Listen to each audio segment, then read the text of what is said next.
এই যে দেখেন না, আল্লাহর কিছু নাম এমন আছে, নাম ধরে ডাকতে দেরি, যত প্রয়োজন আছে সব পুরো হতে দেরি না। যেটাকে আপনারা বলেন ইসমে আজম দিয়ে দোয়া করা, শোনেন নাই? আল্লাহ রাসূল সাল্লাল্লাহু আলাইহি ওয়াসাল্লাম একদিন হেঁটে যাচ্ছেন, এক সাহাবী দোয়া করছেন আল্লাহর কাছে, আল্লাহুম্মা ইন্নাকা মালিকুম মুকতাদিরুম মা তাশাউ মিন আমরিন ইয়াকুম। হে আল্লাহ, আপনি রাজাধিরাজ, আপনি সর্বশক্তিমান, আপনি যা চান তাই হয়। নবীজি মন্তব্য করলেন, লাকাদ দাআল্লাহ বিসমিহিল আযম। আরে সাহাবী আল্লাহর কাছে ইসমে আজম দিয়ে দোয়া করেছে, আল্লাহকে তার ইসমে আজমের মাধ্যমে ডেকেছে যে ইসমে আজম ধরে দোয়া করলে যাই দোয়া করুক আল্লাহ তার দোয়া কবুল করে। আর একদিন হেঁটে যাচ্ছেন, আর এক সাহাবী ভিন্ন বাক্য দিয়ে দোয়া করছেন, দুইটাই সহিহ হাদিস, ভিন্ন বাক্য দিয়ে দোয়া করছেন। কি বাক্য? আল্লাহুম্মা ইন্নী আসআলুকা বিআন্নী আশহাদু আন্নাকা আনতাল্লাহ লা ইলাহা ইল্লা আনতাল আহাদুস সামাদ আল্লাযী লাম ইয়ালিদ ওয়া লাম ইউলাদ ওয়া লাম ইয়াকুল লাহু কুফুয়ান আহাদ। শেষেরটা কিছুটা সূরা ইখলাসের মতো লাগে না? অনেকটাই। আল্লাহকে বলছে, হে আল্লাহ, আমি আপনার কাছে এই উসিলায় চাচ্ছি, কারণ আমি সাক্ষ্য দেই একমাত্র আপনি আল্লাহ, আপনি ইলাহ, আপনি ছাড়া আর কোনো মাবুদ নাই, আপনি এক, আপনি অদ্বিতীয়, আপনি চিরনির্মুখাপেক্ষী, আপনি কাউকে জন্ম দেন নাই, কারো থেকে জন্ম নেন নাই, এবং আপনার সমকক্ষ দ্বিতীয় কেউ নাই। নবী বললেন সে আল্লাহর কাছে ইসমে আজম দিয়ে দোয়া করেছে। তা আগের দোয়া এই দোয়া কি এক হলো না আলাদা হলো? আলাদা হয়েছে না? নবী ইউনূস আলাইহিস সালাম মাছের পেটে গিয়ে এই দুই বাক্যের কোন বাক্য দিয়ে দোয়া করেন নাই, তিনি আবার সম্পূর্ণ ভিন্ন আরেকটা বাক্য দিয়ে দোয়া করেছেন। কি বাক্য? মাশাআল্লাহ, সবাই জানেন কি বাক্য? লা ইলাহা ইল্লা আনতা সুবহানাকা ইন্নী কুনতু মিনাজ জালিমিন। তো কোনটা ইসমে আজম? আগেরটা, এইটা না প্রথমটা? বাক্য তো তিনটা হয়ে গেল। আচ্ছা, আরেকটা আসি। আইয়ুব আলাইহিস সালামের নাম শুনেছেন? কোরআনে আছে। তার যখন রোগ হলো তিনি আল্লাহরে আবার ভিন্ন বাক্য দিয়ে দোয়া করলেন। কি বাক্য? রব্বি আন্নী মাসসানিয়াদ দুররু আনতা আরহামুর রাহিমিন। এভাবে কোরআন খোলেন, দেখবেন ইব্রাহিম আলাইহিস সালামের বাচ্চা হচ্ছে না, এক বাক্য দিয়ে দোয়া করছেন, রব্বি হাবলি মিনাস সালিহিন। আবার জাকারিয়া আলাইহিস সালামের সন্তান হচ্ছে না, আরেক বাক্য দিয়ে দোয়া করছেন। তাহলে কোনটা আসলে ইসমে আজম? অনেক মুহাক্কিকদের মতে, কথাটা মাথায় গেঁথে রাখেন, বিশেষ করে ছাত্র ভাইয়েরা, অনেক মুহাক্কিকদের মতে ইসমে আজমটা আপেক্ষিক। আল্লাহ তার এক এক বিশেষ বান্দার জন্য এক এক বাক্যকে ইসমে আজম বানিয়ে দেয়। কার জন্য কোন বাক্যটা ইসমে আজম, আল্লাহর কোন নামটা হবে ইসমে আজম, এটা আল্লাহ তার দিলের মধ্যে ঢেলে দেয়। নবী হলে ওহীর মাধ্যমে, নবী না হলে ইলহামের মাধ্যমে আল্লাহ দিলের মধ্যে ঢেলে দেয় যে বান্দা তুই এটা দিয়ে দোয়া কর। হেদায়েতের উপর থাকলে জান্নাতে যাওয়া যাবে না। পুল সিরাত অতিক্রম করতে পারবে সে, সিরাতে মুস্তাকিম অতিক্রম করতে পেরেছে যে, মরণ পর্যন্ত সিরাতে মুস্তাকিমের উপর থেকেছে, এরপর সিরাতে মুস্তাকিমের উপর শেষ নিঃশ্বাস ত্যাগ করেছে, ওই আল্লাহর বান্দাই হাসরের ময়দানে পুল সিরাত অতিক্রম করতে পারবে। যদি এমন হয় 20 বছর সিরাতে মুস্তাকিমের উপর চলেছে, এরপর হেদায়েতের পথ থেকে সরে গেছে, সরে না অনেকে। এই যে এখন দেখা যাচ্ছে মুফতি সাহেব মানুষ কিন্তু নাস্তিক হয়ে গেছে, আছে না? মুফতি সাহেব যদি এমন মুফতি দাওরায়ে হাদিসে একটা সাবজেক্টও পাস করে নাই, ফরিদাবাদে পড়াশোনা করেছে, তার রেজাল্ট দেখার তৌফিক হয়েছে, একটা সাবজেক্টও পাস করে নাই, ওটা পাস করে নাই, কিন্তু বাংলাদেশ বলে কথা, নামের আগে মাওলানাও আছে, মুফতিও আছে। ইতিমধ্যে নাস্তিক হয়ে প্রতিদিন নাস্তিকতার প্রচারণা চালিয়ে যাচ্ছে সোশ্যাল মিডিয়ার মাধ্যমে। তো একজন মানুষ মাদ্রাসায় পড়ে সেখান থেকেও যদি নাস্তিক হতে পারে, আল্লাহ হেফাজত করুন। আমাদের উস্তাদরা বলতেন, পান্তাভাত পচলেও গন্ধ হয়, বিরিয়ানি পচলেও গন্ধ হয়, কিন্তু দুই গন্ধ একরকম না। তোমরা মাদ্রাসায় এসেছো তার মানে তোমরা বিরানি হওয়ার জন্য এসেছো, বড় সুযোগ আছে তোমাদের। যদি হতে পারো বড় সুস্বাদু হবা, এমন কিছু হবা যার দ্বারা সমাজ বড় সন্তুষ্ট হবে, বড় ফায়দা পাবে। কিন্তু যদি পচে যাও, তাহলে তোমরা পচা, সাধারণ মানুষ পচা এক হবে না। জাল্লাতুল আলিমি জাল্লাতুল আলামি, আলেমের পদস্খলন গোটা জাতির পদস্খলন হবে। সাধারণ মানুষ পচলে একা পচবে, কিন্তু কোন আলেম যদি পচে, যদি গোমরা হয় বা যদি বিক্রি হয়, তাহলে শুধু একাই মরে না, বরং গোটা জাতির ঈমানরে মেরে ছাড়ে। আল্লাহ হেফাজত করুন আমাদেরকে। তো কে নিশ্চয়তা দিতে পারবে যে ঈমান নিয়ে দুনিয়া থেকে যাওয়ার সুযোগ আছে? এই যে তাকওয়া এমন একটা জিনিস, মৃত্যু পর্যন্ত প্রতিটা মুহূর্তে ধরে রাখতে হবে। এই রমাজান কিন্তু এজন্য আসে নাই এক মাস তাকওয়া হাসিল করবেন, লাআল্লাকুম তাত্তাকুন, এক মাসের জন্য খাঁটি মুত্তাকি বান্দা হয়ে যাবেন। এরপর বাকি সারা বছর যেমন ছিলেন তেমনই থাকবেন। বাংলাদেশে এমন মানুষও আছে রমজান আসলে আর দাড়িটাও শেভ করে না, একদম পুরো খাঁটি আল্লাহওয়ালা হয়ে যায়, ঠিক মতো নামাজ পড়ে, একদম তারাবিও তো ছোটে না, ফরজ তো ফরজ। কিন্তু যেই মাত্র ঈদের চাঁদ ওঠে, ঈদের দিন একেবারে ক্লিন শেভ, হোম শেভ করে একদম কিউটের ডিব্বা হয়ে ঈদগাহে এসে হাজির হয়। তাহলে একটা মাস খুব আল্লাহওয়ালা ছিল, কিন্তু ঈদের দিন মুরব্বী জামিনে চলে আসার কারণে যেমন ছিল আবার তেমনই হয়ে গেল। তো কি লাভ হলো তার এক মাস এত বুজুর্গি দেখিয়ে? তাহলে রমজান তো এসেছিল শুধু এক মাস ভালো রাখার জন্য না, রমজান এসেছিল কলবটাকে চার্জ করার জন্য। এক মাস চার্জ হবে, বাকি 11 মাস ব্যবহার হবে। চার্জে সারাদিন লাগিয়ে রাখতে হয় না, কিন্তু এক মাস এমন চার্জ দেওয়া দিবে, এই চার্জ দিয়ে বাকি 11 মাস আপন শক্তিতে সুন্দরভাবে চলতে পারবে। রমজান এসেছে শুধু এক মাস ভালো রাখতে না, রমজান এসেছে পুরো জীবনটা গড়ে দিতে। কারণ মনে রাখবেন, কারণ জীবনের প্রতিটা দিন যদি কাটে রমজানের মতো, তার মৃত্যুটাও হবে ইনশাআল্লাহ ঈদের মতো। জীবনের প্রতিটা দিন যদি কাটে রমজানের মতো, রমজানের দিনগুলো অন্যান্য দিনের চাইতে যেহেতু একটু ভালো কাটে, তো এভাবে কেউ যদি তার পুরো জীবনটাই রমজান বানিয়ে ফেলতে পারে, তার মৃত্যুটা ঈদের মতো পরম আনন্দের হবে। এজন্য দেখবেন কত মানুষ মারা যাওয়ার পরও চেহারার দিকে তাকালে শুধু দেখতেই মনে চায়, চেহারার মধ্যে কি সুন্দর নুরানি হাসি লেগে থাকে, আলাদা নূর চমকাতে থাকে, দেখলে দেখতেই মনে চায়, দিল থেকে আলাদা ভালোবাসা এবং মুগ্ধতা বেরিয়ে আসে। আর কত মানুষ এমন, আল্লাহ হেফাজত করুন, আল্লাহ মাফ করুন, একবার দেখলে এমন অনুভূতি ভেতরে সৃষ্টি হয়, কোনো ভালো অনুভূতিও ভেতরে জাগ্রত হয় না। ফ্যামিলির লোকেরা পর্যন্ত লজ্জিত হয় লাশ দেখাতে, এমনকি কাউকে ছবি টবিও পর্যন্ত তুলতে দেয় না, এই ভয়ে যে মানুষ যদি দেখে ফেলে মানিজ্জত সব যাবে, সবাই চিন্তা করবে এত নিকৃষ্ট হলো কেন, এত বিভৎস হলো কেন। আবার মারা যাওয়ার পর ইমাম আহমদ বিন হাম্বল বলে গিয়েছিলেন, বাইনানা ওয়া বাইনাকুম আল জানাইজ, আমাদের মধ্যে আর তোমাদের মধ্যে পার্থক্য হলো জানাজা। আপনি আল্লাহওয়ালাদের জানাজা দেখেন আর আপনি পাপিষ্ঠদের জানাজা দেখেন। পাপিষ্ঠদের তো এমন জানাজাও হয়, পিছনে একজন এমন ভালো মানুষ থাকে না, একজন আলেম থাকে না, একজন দায়ী থাকে না, থাকে কিছু বাম, কিছু শাহবাগী, কিছু নাস্তিক। অপরদিকে আল্লাহওয়ালাদের জানাজায় শরীক হতে পারাকেও মানুষ নিজের জন্য সৌভাগ্যের বিষয় মনে করে, এর জন্য 100 মাইল সফর করতে পারাকেও কোনো ত্রুটির বিষয় মনে করে না। তাহলে রমজান থেকে শিক্ষা কি নেব? যে শুধু এক মাস ভালো থাকবো না পুরো বছরের জন্য তাকওয়া অর্জন করব। কারণ তাকওয়া এমন একটা জিনিস, দুনিয়া এবং আখিরাতের সকল সমস্যা সমাধান এর সঙ্গে সম্পৃক্ত। জান্নাতি হবে কারা? আল্লাহ নিজে বলেন, ওয়াইদাতুল লিল মুত্তাকিন, তাকওয়াবান যারা, জান্নাতকে প্রস্তুত করে রাখা হয়েছে তাদের জন্য। কেমন জান্নাত? যেই জান্নাত কোনো চোখ দেখেনি, কোনো কান শোনেনি, কোন অন্তরে কোনোদিন কল্পনাও আসেনি। কোরআন হেদায়েত হবে কার জন্য? ওই শাহবাগীদের জন্য, নাস্তিক বেঈমানদের জন্য না। কোরআন হেদায়েত হবে হুদাল লিল মুত্তাকিন, আলিফ লাম মিম, যালিকাল কিতাবু লা রাইবা ফীহি হুদাল লিল মুত্তাকিন। কোরআন হেদায়েত হবে যাদের দিলে তাকওয়া আছে তাদের জন্য। বলবেন কেন? কোরআন কি সবাইকে পথ দেখায় না? হ্যাঁ, পথ দেখায় সবাইকে, কিন্তু পথ চালায় মুত্তাকিদেরকে। দেখানো ভিন্ন জিনিস আর পৌঁছে দেওয়া ভিন্ন জিনিস। এক দেখানো মানে হলো, ধরেন আমি বিশ্বনাথ জীবনে আসি নাই, আপনি আমাকে বলেন হুজুর অমুক জায়গায় আসবেন, এরপর 100 মিটার সোজা, তারপর 200 মিটার ডানে, এরপর একটা মোড় নিয়ে 500 মিটার বামে, এভাবে আপনি গুগল ম্যাপের মতো করে আমাকে একটা ডিরেকশন দিয়ে দিলেন। এভাবে বললে যে আসা যায় না তা না, আসা যায়, তবে ভুলও হতে পারে এবং চেনাটা জটিলই বটে। কিন্তু আরেকটা হলো, হুজুর টেনশন করেন না, আমিও যাচ্ছি সেখানে, আপনি আমাকে ফলো করেন, বাস গন্তব্যে পৌঁছে যাবেন। তো আগের এভাবে বলে দিলে, ডাইন বাম বলে দিলে যাওয়া সহজ, নাকি নিজে রাস্তা দেখিয়ে দেখিয়ে নিয়ে আসলে যাওয়া সহজ? কোরআন মুমিন মুত্তাকিদেরকে খালি রাস্তা দেখায় না, বরং তাদেরকে ধরে ধরে রাস্তা চালিয়ে দেয়, জান্নাত পর্যন্ত পৌঁছে দেয়। যতদিন পর্যন্ত বান্দা সবগুলো ঘাটে অতিক্রম করে জান্নাতে যায় না, ততদিন পর্যন্ত কোরআন তাকে ছেড়েও দেয় না। কবরে রাখলে তখনও কোরআন সামনে চলে আসে, আযাবের ফেরেশতাকে কাছে ভিড়তে দেয় না।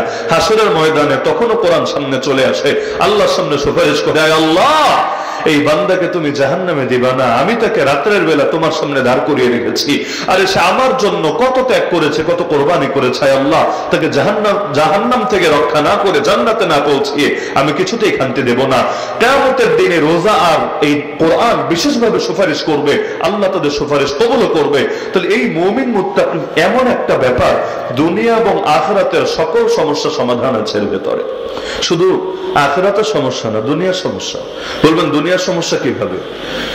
মুসা এবং খিজির আলাইহিস সালামের ঘটনা সবাই শুনেছেন না? এই বয়ান তো বাংলাদেশে কম বেশি সবার জানা আছে। যদিও নাম হলো খাজির, মূল শব্দ হলো খাদির, খাদির। বাংলায় এসে আমাদের মুখে মুখে বলতে বলতে হয়ে গেছে খিজির। এখন খাজির বললে অনেকে চেনে না, খিজির বললে চেনে। বাংলাদেশে অনেক শব্দ একটু পরিবর্তন হয়ে যায়, মূলটা থাকে না, এদিক সেদিক হয়ে যায়। যেমন বাইজিদ বোস্তামি সবাই শুনেছেন না? চিটাগাং গেলে দেখবেন এক জায়গার নামই হয়ে গেছে বাইজিদ। তো বাইজিদ বোস্তামি, অথচ বাইজিদ বোস্তামি এটা কোনো নামই না। মূল শব্দ হলো আবু ইয়াজিদ আল বিস্তামি, মূল নাম হলো আবু ইয়াজিদ আল বিস্তামি।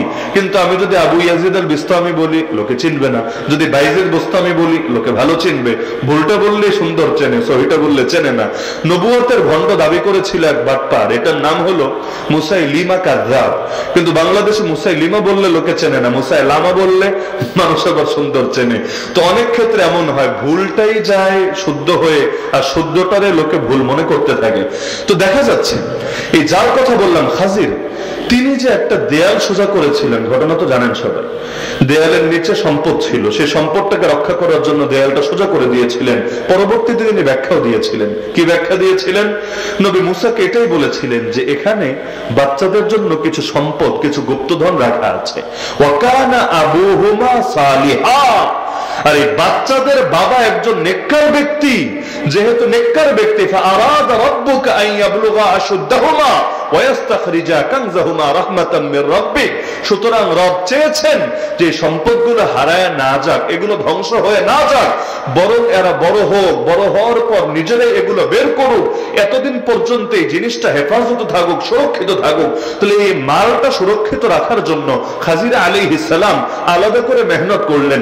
এলাকার লোকেরা মেহমানদারি করে নাই, খাবার খাওয়ায় নাই, তারপরও তাদের এই দেয়ালটা সোজা করে দিলেন। কেন? কারণ কোরআনে আছে যে তাদের বাবা নেককার ছিল। তাহলে বাপ যদি নেককার থাকে, তাকওয়াবান থাকে, এর দ্বারা যে বংশধরেরও ফায়দা হয়, প্রমাণিত হয় নাকি হয় না? ওমর বিন আব্দুল আজিজ নাম শুনেছেন? খলিফায়ে রাশেদ। কিয়ামত পর্যন্ত 30 জন, অন্তত 12 জন খুলাফা আসবে, খুলাফায়ে রাশেদ। এমন খলিফা যারা আল্লাহর নবীর আদর্শের আলোকে দেশ চালাবে। এই 12 জনের মধ্যে অন্যতম ওমর বিন আব্দুল আজিজ রাহমাতুল্লাহ আলাইহি। মাত্র 2 বছর শাসন করেছেন, মাত্র 2 বছর। 99 হিজরি থেকে 101 হিজরি। বাংলাদেশে তো 40 বছরের নিচে কারো প্ল্যানই থাকে না। দেশ গড়তে চাইলে 30-40 বছর সময় তো লাগেই, 6 মাস 1 বছর এগুলো তো কোনো সময়ই না। কিন্তু ওমর বিন আব্দুল আজিজ, তার নাম শোনেন নাই? আমার ধারণা এমন একজন লোক এখানে থাকার কথা না। শুধু আপনারা না, কাফের মুশরিকরাও তারে মহব্বত করতে বাধ্য। ওমর বিন আব্দুল আজিজকে চেনে কিন্তু তাকে ভালোবাসে না, এমন একজন লোক দুনিয়াতে আছে কিনা আল্লাহ ভালো জানে। মাত্র 2 বছর শাসন করেছেন। যখন তিনি মারা যাবেন, তার ঘটনা সবাই জানেন। এত বুজুর্গ ছিলেন, টাকা পয়সা জমানো এগুলোর কোনো ফিকিরও তার মাথায় ছিল না। যখন তিনি মারা যাবেন, প্রচন্ড অসুস্থ, তার শ্যালক আসলো, মানে তার বউয়ের ছোট ভাই, এসে বললো এই যে আপনার 10টার উপরে বাচ্চা। এটা আবার চিন্তা করেন না, হুজুর মানুষের আবার এত বাচ্চা হবে কিভাবে? না, ওই 2টি সন্তানের বেশি নয়, একটি হলে ভালো হয়। এই নীতি দুনিয়ার পাপিষ্ঠরা গিলতে পারে, যাদের দিলে আল্লাহর প্রতি সহি আকীদা আছে, আল্লাহই খাওয়ায়, আল্লাহই পড়ায়, সব আল্লাহর থেকেই হয় আকীদা যাদের আছে, তারা ওইটা চিন্তা করে না যে বাচ্চা বেশি হলে রিজিক কমবে, সুখ কমবে, আর বাচ্চা কম হলেই সব বাড়বে। কারণ সুখে রাখার মালিককে, রিজিক দেওয়ার মালিককে, সবকিছুর মালিককে আল্লাহ। তো এখন তার অনেকগুলো বাচ্চা, কিন্তু টাকা পয়সা তো নাই। তিনি দুনিয়া থেকে যাওয়ার পর এদের কি হবে? তো শ্যালক এসে বললো যে এই যে আপনার বাচ্চা কাচ্চা এতগুলো আছে, সম্পত্তি তো কিছুই নাই, আপনিও তো মরবেন অবস্থা, মুমূর্ষ হয়ে আছেন, এখন কি করা যায় বলেন দেখি। তাহলে আমাদের কাউকে দায়িত্ব দিয়ে দেন যে আমরাই যাতে তার বিশেষ ওসিয়ত করে দিয়ে যাবেন, আপনি যাওয়ার পরও যাতে আমরা এদের দেখাশোনা করি, এদের যত সম্পদ লাগে সব আমরা দেওয়ার ব্যবস্থা করি, কারণ আপনি তো এদেরকে বড় ফকির হিসাবে রেখে চলে যাচ্ছেন।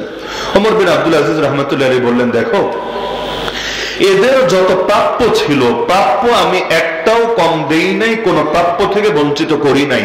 তবে আমি তাদেরকে নিজেই ডেকে বলে দিয়েছিলাম যে শোনো, তোমাদের প্রাপ্য যা যতটুকু পাওয়ার সেটা তোমরা পেয়েছো এবং আমি দিয়েছি, কিন্তু এখন দুইটা অপশন তোমাদের সামনে খোলা। এক হলো আমি তোমাদেরকে শুধু প্রাপ্যটুকু দিব তাই না, বরঞ্চ তোমাদেরকে সচ্ছল বানিয়ে যাব, ধনী বানিয়ে যাব, তোমাদেরকে অনেক সম্পদের প্রাচুর্য তোমাদের সামনে রেখে যাব, এই সুযোগও আমার সামনে আছে, কিন্তু বিনিময়ে আমাকে জাহান্নামী হতে হবে। এটা হলো এক অপশন। আর দ্বিতীয় অপশন হলো আমি চাই জাহান্নাম থেকে বাঁচতে, জান্নাতি হতে, এতে তোমাদের জন্য খুব বেশি কিছু রেখে যাওয়ার সুযোগ আমার নাই, যতটুকু না হলেই না যেটা প্রাপ্য ছিল তোমাদের শরীয়তের দৃষ্টিতে এটাই দেব, এর বেশি কিছু দেব না, কিন্তু তোমাদেরকে আল্লাহর হাওয়ালা করে যাব আর আমিও জাহান্নাম থেকে বেঁচে যাব। দুই অপশনের মধ্যে তোমরা কোনটায় রাজি?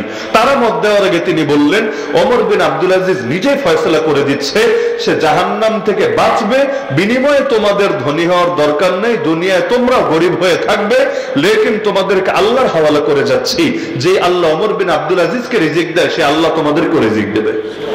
ব্যাস, এটা বলে চলে গেল। যদিও তেমন কিছুই রেখে যায় নাই বাচ্চাদের জন্য, কিন্তু ইতিহাস আজও সাক্ষী, সিফাত ও সফা কিতাবের মধ্যে আছে যে পরবর্তীতে দেখা গেল যে তিনি তেমন কিছুই রেখে যায় নাই, কিন্তু তার বাচ্চা কাচ্চাদেরকে আল্লাহ রিজিকে এত বরকত দেওয়া দিয়েছিল, তাদের দানের পরিমাণ অনেক বড় বড় ব্যক্তিদের দানের চাইতেও বেশি ছিল।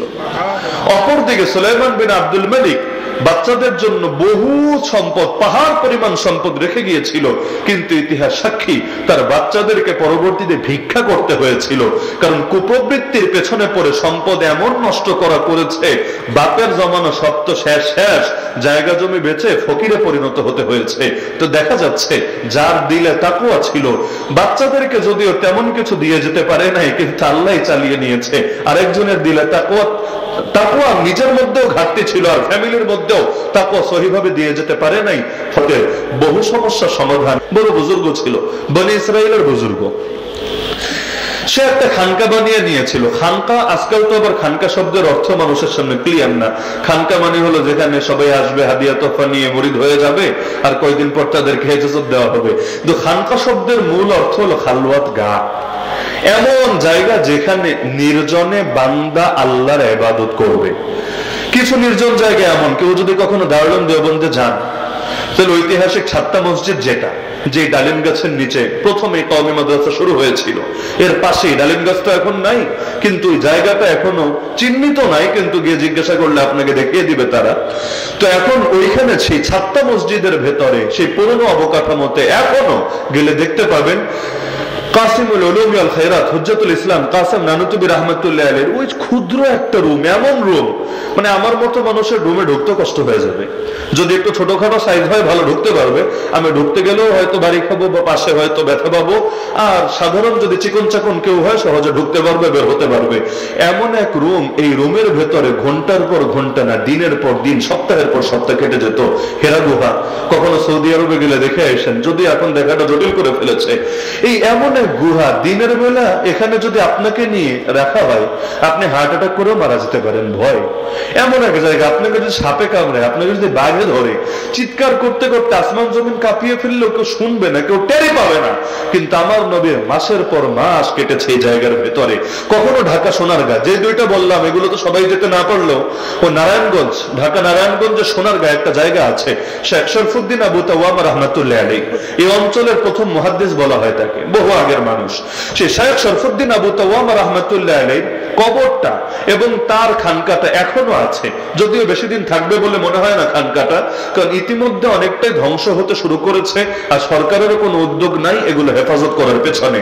আমি গিয়েছিলাম দুপুর বেলা, মানে দুপুর বেলা আকাশে সূর্য, স্বাভাবিক কোনো মেঘ নাই, কোনো বৃষ্টি নাই, এমন টাইমে গিয়েও উপরে হলো মেহমানখানা, এটা লাইব্রেরি ছিল, যদি এখন বই একটাও নাই, পাবলিক সব বই হাওয়া করে দিয়েছে। ওই মেহমানখানার নিচে সিঁড়ি আছে, ওই সিঁড়ি দিয়ে আন্ডারগ্রাউন্ডে নামতে হয়, ওই যুগের আন্ডারগ্রাউন্ড। আমরা দুপুর বেলা ভেতরে নেমে অবাক, মোবাইলের ফ্ল্যাশ, সবাই মিলে ফ্ল্যাশ জ্বালিয়েও অন্ধকার যাচ্ছে না, পুরো মনে হচ্ছে একটা কবর, যার কোনো জানালা নাই, যেটা দিয়ে বাহির দেখার কোনো সুযোগ নাই। এমনকি সিঁড়ি দিয়ে নামার পরে ওই যে বাহিরের যে আলো, সেটাও ভেতরে প্রবেশ করে না। দিনের বেলাও ভয় লাগে যে কোনো সাপ আছে কিনা, কোনো বিচ্ছু আছে কিনা। তাহলে চিন্তা করতাম যে এখানে আল্লাহর বান্দা রাতের পর রাত কাটিয়ে দিতে ইবাদতে, অথচ আমাদেরকেও নিয়ে যদি সেখানে রাতের বেলা ঢুকায় রাখে, আয়না ঘর আর কি, এখানে ঢুকায় রাখলে ভয়ই মানুষ হার্ট অ্যাটাক করে মারা যাবে। কারণ তার মনে হবে এই বুঝে জিনে এসে ধরবে, এই বুঝে এসে সাপ বিচ্ছু এসে কামড়াবে। এই জায়গাগুলো এগুলো হলো খালওয়াত গা, খানকা।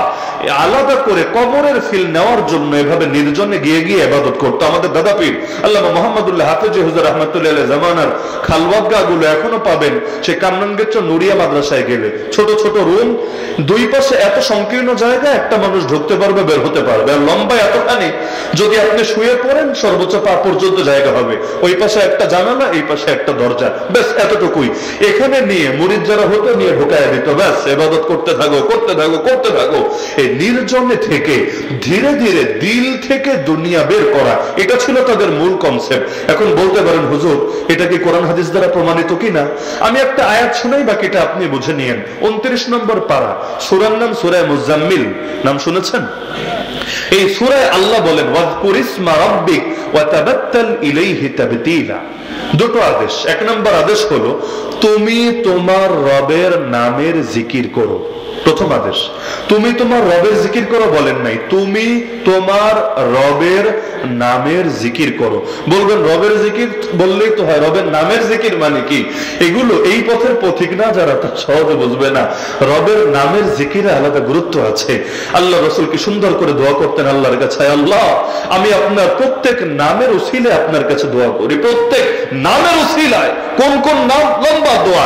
লাস্টে গিয়ে এই কথাও আছে, আল্লাহ যেই নামকে আপনি দিনের উপরে রেখেছেন ফলে দিন আলোকিত হয়ে গেছে, রাতের উপরে রেখেছেন ফলে রাত অন্ধকার হয়ে গেছে, যেই নামের মাধ্যমে গোটা দুনিয়া পরিচালনা করছেন। অথবা আও আসআলুকা বিকুল্লি ইসমিন হুয়া লাকা সাম্মাইতা বিহি নাফসাকা ওয়া আনজালতাহু ফি কিতাবিকা আও আল্লামতাহু আহাদাম মিন খালকিকা আও ইসতাআসারতা বিহি ফি ইলমিল গায়বি ইনদাকা। আয় আল্লাহ যেই নামে নিজের নাম রেখেছেন, অথবা যেই নাম আপনার কিতাবের মধ্যে নাজিল করেছেন, অথবা যেই নাম আপনার কোন মাখলুককে বিশেষভাবে শিক্ষা দিয়েছেন, অথবা যেই নাম ইলমে গায়বে আপনার নিজের কাছে রেখে দিয়েছেন। বলবেন হুজুর নামের আবার এত ক্যাটাগরি হয় কি না? হয়। এই যে দেখেন না, আল্লাহর কিছু নাম এমন আছে নাম ধরে ডাকতে দেরি, যত প্রয়োজন আছে সব পুরো হতে দেরি না, যেটাকে আপনারা বলেন ইসমে আজম দিয়ে দোয়া করা। শোনেন নাই? আল্লাহ রাসূল সাল্লাল্লাহু আলাইহি ওয়াসাল্লাম একদিন হেঁটে যাচ্ছেন, এক সাহাবী দোয়া করছেন আল্লাহর কাছে, আল্লাহুম্মা ইন্নাকা মালিকুম মুক্তাদিরুম মা তাশাউ মিন আমরিন ইয়াকুম। হে আল্লাহ আপনি রাজাধিরাজ, আপনি সর্বশক্তিমান, আপনি যা চান তাই হয়। নবীজি মন্তব্য করলেন লাকাদ দাআল্লাহ বিসমিহিল আযম। আরে সাহাবী আল্লাহর কাছে ইসমে আজম দিয়ে দোয়া করেছে, আল্লাহকে তার ইসমে আজমের মাধ্যমে ডেকেছে, যে ইসমে আজম ধরে দোয়া করলে যাই দোয়া করুক আল্লাহ তার দোয়া কবুল করে। আর একদিন হেঁটে যাচ্ছেন, আর এক সাহাবী ভিন্ন বাক্য দিয়ে দোয়া করছেন, দুটোই সহিহ হাদিস, ভিন্ন বাক্য দিয়ে দোয়া করছেন। কি বাক্য? আল্লাহুম্মা ইন্নী আসআলুকা বিআন্নী আশহাদু আন্নাকা আনতাল্লাহ লা ইলাহা ইল্লা আনতাল আহাদুস সামাদ আল্লাযী লাম ইয়ালিদ ওয়া লাম ইউলাদ ওয়া লাম ইয়াকুল লাহু কুফুয়ান আহাদ। শেষেরটা কিছুটা সূরা ইখলাসের মতো লাগে না? অনেকটাই। আল্লাহকে বলছে, হে আল্লাহ আমি আপনার কাছে এই উসিলায় চাচ্ছি, কারণ আমি সাক্ষ্য দেই একমাত্র আপনি আল্লাহ, আপনি ইলাহ, আপনি ছাড়া আর কোনো মাবুদ নাই।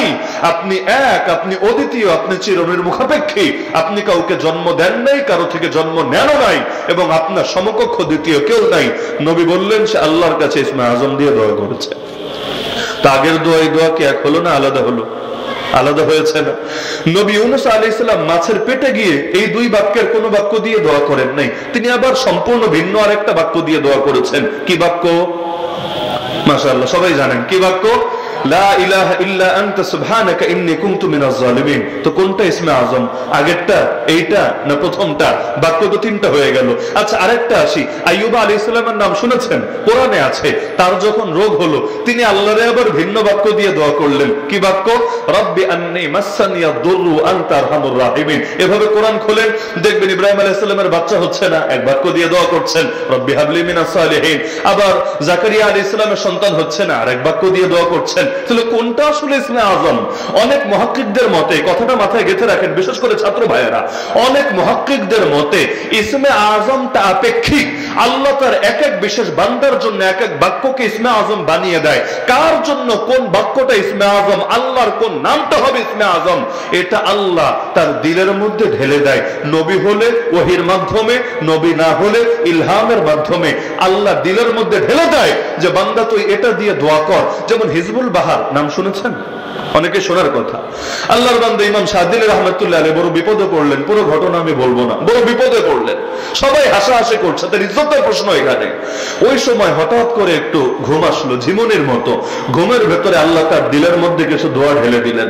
তিনি দোয়াগুলো পড়লেন, আল্লাহ তাকে সেই বিপদ থেকে মুক্ত করে তাকে হজের মধ্যেও যাওয়ার তৌফিক দান করলেন এবং সকলের হাসাহাসি বন্ধ হলো, টিটকারি বন্ধ হলো।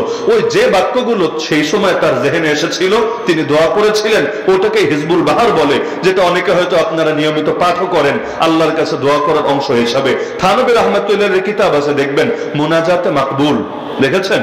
আমাদের দাদাপীর আল্লামা হাফেজ হুজুর রহমতুল্লাহ আলাইহি যখন তওয়াফ করতেন, তওয়াফের 7 চক্করে 7 মঞ্জিল পড়তেন। মুনাজাতে মাকবুল 7 মঞ্জিল, প্রত্যেক মঞ্জিলে হাজরে আসওয়াদ থেকে যে তওয়াফ শুরু, ঘুরে আবার হাজরে আসওয়াদ পর্যন্ত আসতে আসতে 1 মঞ্জিল পড়তেন। তো মুনাজাতে মাকবুল মানে কি?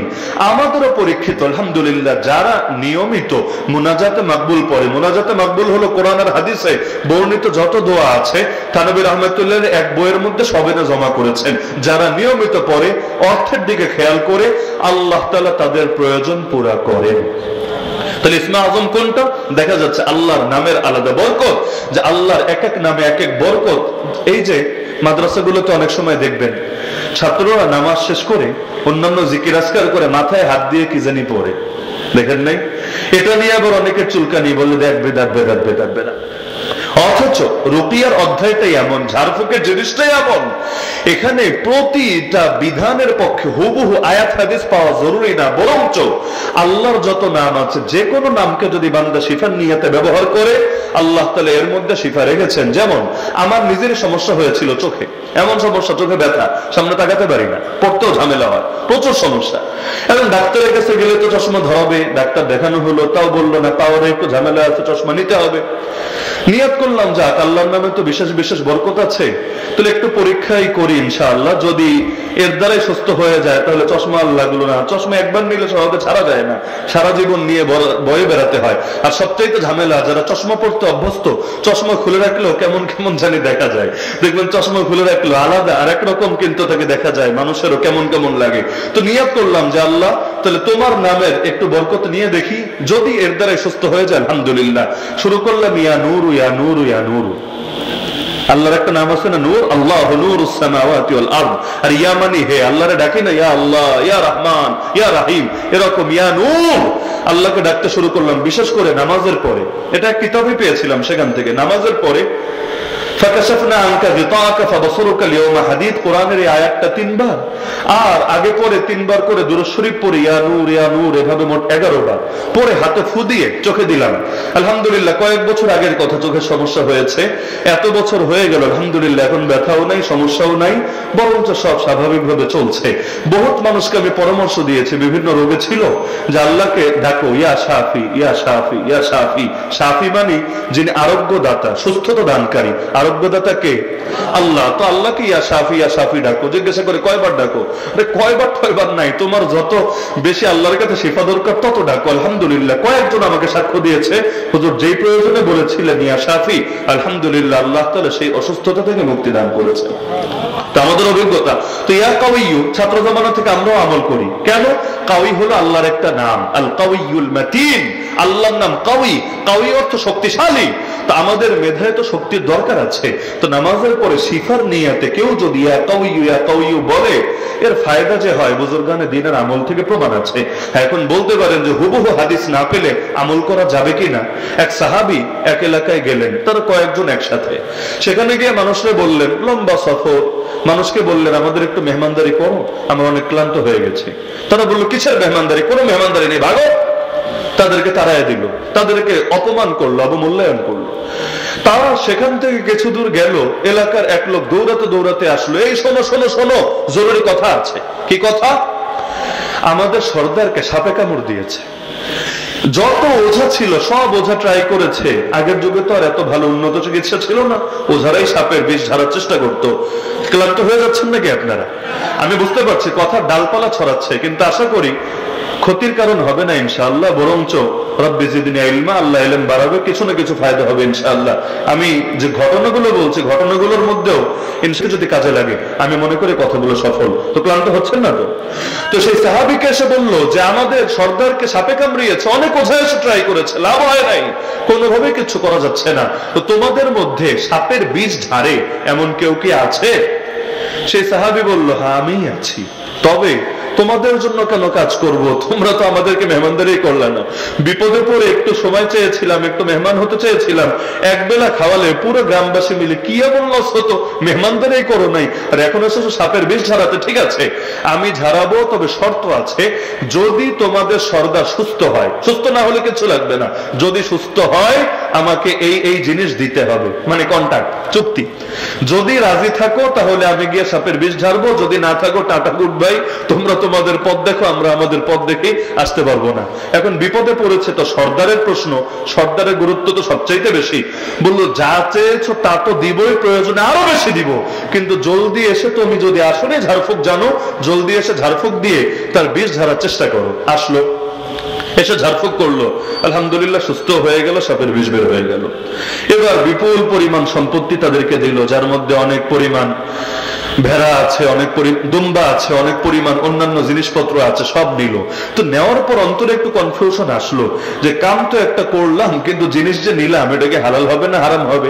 নবীর থেকে তো এ ব্যাপারে কিছু শুনি নাই, তাহলে এক কাজ করি, এগুলো নিয়ে আগে নবীর কাছে যাই, নবী যদি বলে হালাল হবে তাহলে গ্রহণ করব, ভোগ করব, যদি বলে না এটা হারাম হয়েছে আবার এসে ফেরত দিয়ে যাব।